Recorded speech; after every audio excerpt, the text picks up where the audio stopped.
Hi everyone, my name is Alan Phillips. This is a class project for the Homeland Security Emergency Management course, and this is a business continuity of operations plan for the West Boylston Fire Department. I hope everyone has a great holiday season, and I hope everyone can relax a little bit after finishing their course. So the next obvious question is, why do we have continuity of operations? What is it for? Why do we need it? Well, when we have natural disasters, man-made disasters, things like cyber attacks or terrorism, or, like I said, natural disasters, it could even be flooding or a fire, anything like this that could take us out of our normal daily operations and take us out of our facility that we currently work out. If we need to work out of a remote facility, or we need to find someplace else to work so that we can service the people of West Boylston. So to that end, we need to find an alternate facility. And we need a continuity of operations plan so that we know how we can leave our current facility and get to our new facility to operate properly. So in order to accomplish this goal of moving to an alternate facility, there's three things that we have to do, three things that must take place. There's the activation and relocation phase, which is phase one. We'll talk about that a little bit later. Then there's phase two, which is the alternate facility operations. And then there's phase three, which is the reconstitution phase. We'll talk about all three of these phases in their entirety in a little bit. And we'll talk about a few other things like succession planning and so on. So phase one is the activation and relocation phase. So we'll talk a little more about how it gets activated, who activates the phase one of the COOP plan later. But right now, just know that phase one is the activation and relocation. What we mean by that is that a certain designated person will activate the plan, the COOP plan, and then from that point, it's a matter of getting the personnel together and moving locations. Supposing in this case that we wanted to move to an alternate facility, we had another station, or we were moving to a community with a nearby station. So at this point, it would get activated, the firefighters would all get together, and we would start moving our assets to the other location. Okay, so now we're in phase two. In phase two is the operations in the new facility. So we've got everything moved in there, and now we're ready to operate out of there. Simply, for our benefit here with the West Boylston Fire Department, phase two would be responding to calls. We would respond to ambulance calls and fire calls just as we normally would from our station. That's phase two, and that is called the operating in the new facility phase. Now we're in phase three.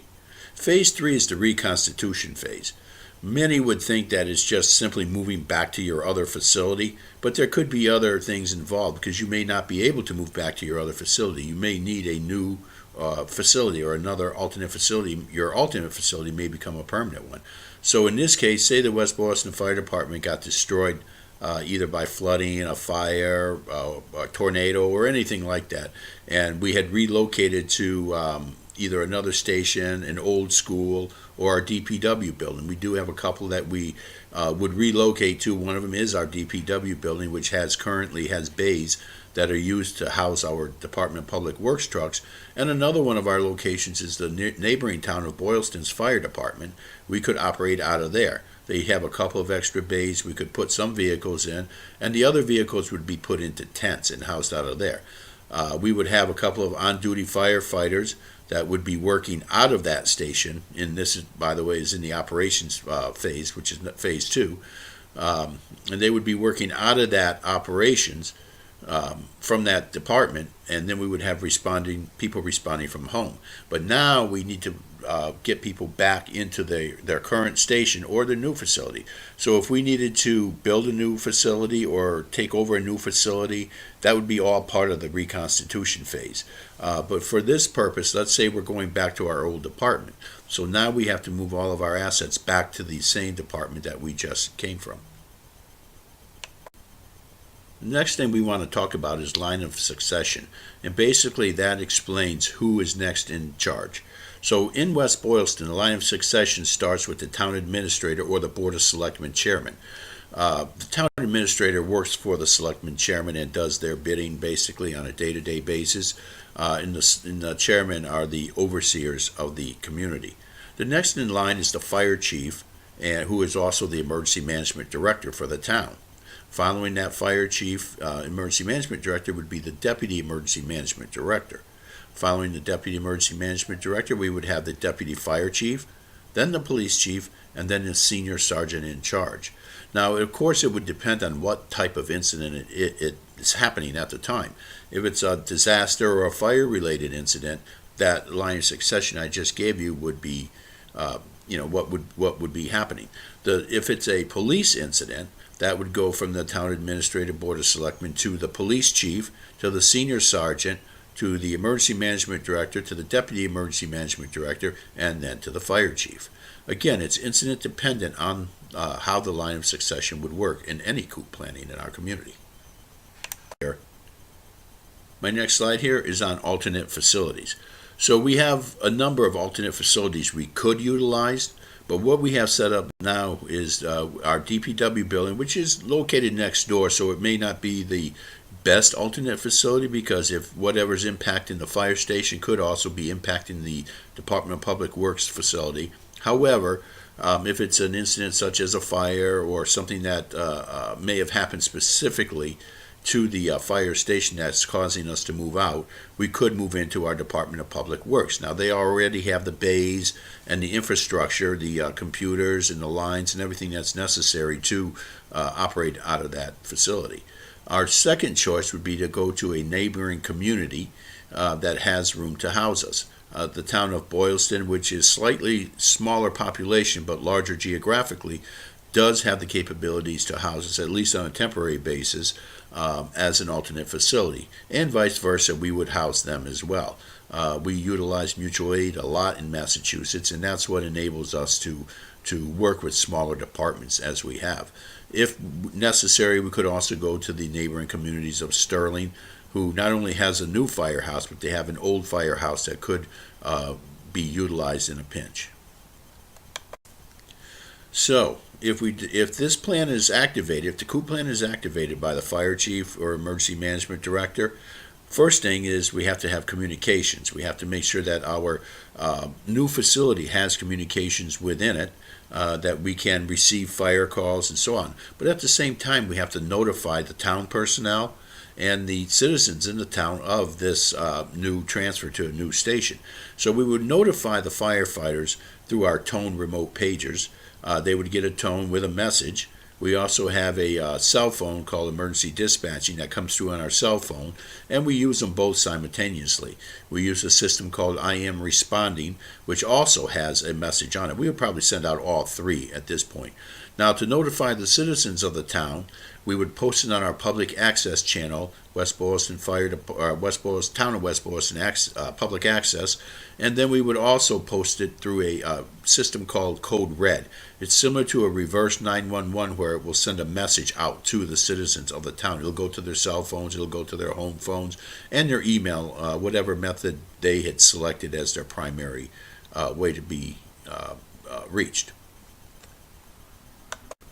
So if you can imagine having a plan that doesn't properly get exercised, you have no way of telling what's going to happen when an actual incident occurs.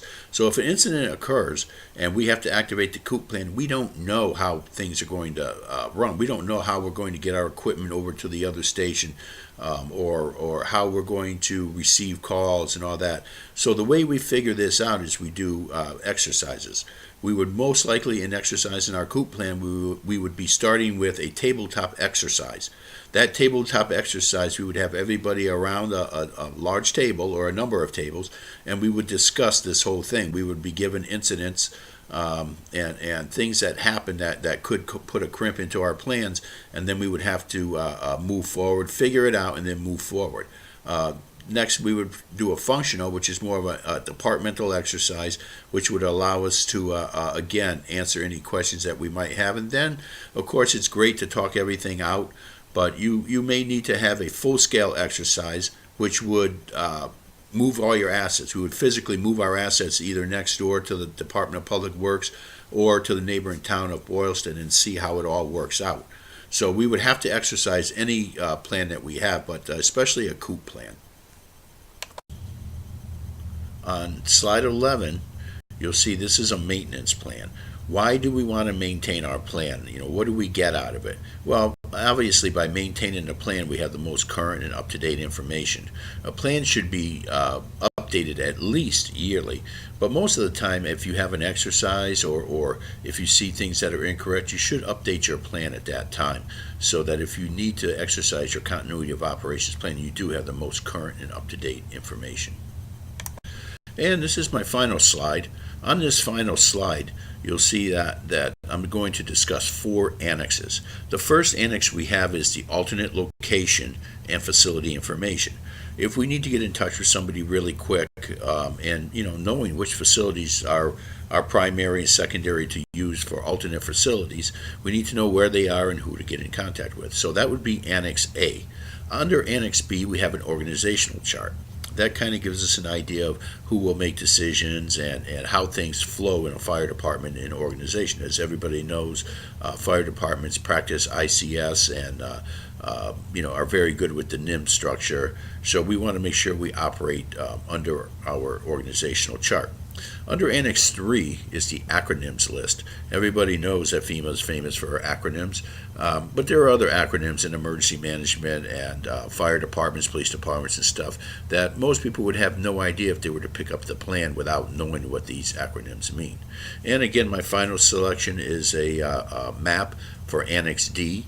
And those maps will give you an idea of location of current fire department and where the other departments are, and the other locations that we may move to. And it'll give us the roadways and kind of tell us what are busy highways and so on in case we need to move our operations to another facility.